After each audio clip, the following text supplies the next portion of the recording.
offense really struggling. And I think let's start kind of with the Deion Sanders aspect of that. Pat Narduzzi at Pitt caught a lot of flack for his post-game press conference, which I think he was deservedly so. But Deion comes out and has a very similar press conference and isn't catching nearly as much flack for it. He came out talking about the O-line and the O-line struggles and essentially said they stink. I mean, he said the big picture, you get new linemen. That's the picture. I'm going to paint it perfectly.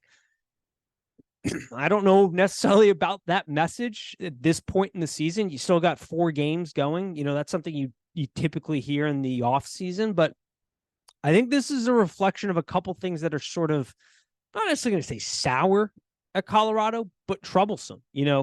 I would have much preferred to hear something along the lines of like, hey, it isn't good enough. We got to coach this unit up. We got to change some things offensively. Like, how about maybe running some more heavy personnel sets, or maybe having a guy there chip every once in a while to try to help the offensive line issues. The offensive line is always going to be a problem spot in college football. We've sort of seen the decline in production in offensive line. The way that Colorado has sort of set this up, I don't know if they're in a great position to solve this issue, because it is incredibly hard to get good offensive line talent in the portal. And even the guys that are good in the portal, you are competing with the premier colleges, the Georgias, the Michigans, the Ohio States, the Alabamas, that have a really good track record of not only acquiring offensive line talent, but developing it and sending it to the NFL. And you don't have that at Colorado. You don't have the deep pockets that they have. You have yet to show the ability to really develop offensive line talent. Offensive line talent is, generally speaking, identified at the college level, brought in the door, and then developed in your facilities. That's how offensive lines are typically developed. The portal is more designed for kind of finding a couple pieces here and there and filling holes. I don't think you're going to revamp the entire offensive line here.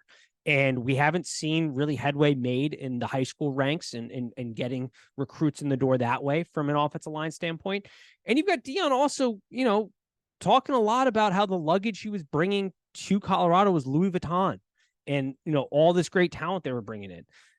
There might be an argument that some of the offensive line talent that was at Colorado before you kind of ran them off was as good, if not slightly better than what you have right now. And I do think there's, questions to be asked about the coaching here.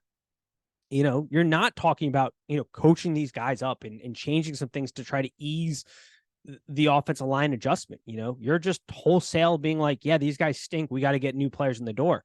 And I think the concern then becomes, are they going to quit with 4 games left? Because you got some really tough opponents coming down. And this was something we talked about. I was really interested to see how Colorado handled failure this year, because at the end of the day, I thought they were a 4 to 5 win program this year for this exact reason. They had some really nice pieces in Shedeur Sanders and Shiloh Sanders and Travis Hunter and some other kind of skill guys, but they really lacked the meat and potatoes per se of a football team. And that was going to come back and haunt them. And this defense is really, really struggling. And so, there's a question about the coaching effort here and the way that they're building this thing. Deion, like a lot of people kind of in the coaching ranks of college football, seems to sort of want the quick solution. And unfortunately, the problems he has doesn't really have a quick solution, because offensive line, like I said, is a skill group you typically have to identify at the high school level, bring in the door, and then develop. And they don't have the NIL collectives to compete with the Michigans, the Georgias, the Texases, the Alabamas of the world to go and acquire the handful of offensive line talent that's going to be in the portal. So I don't know how this gets solved. I don't think it's going to be an easy fix. It's going to take a really big coaching effort here. And this is where we're going to test, what kind of coach and program is Deion building. And we'll see that further. Speaking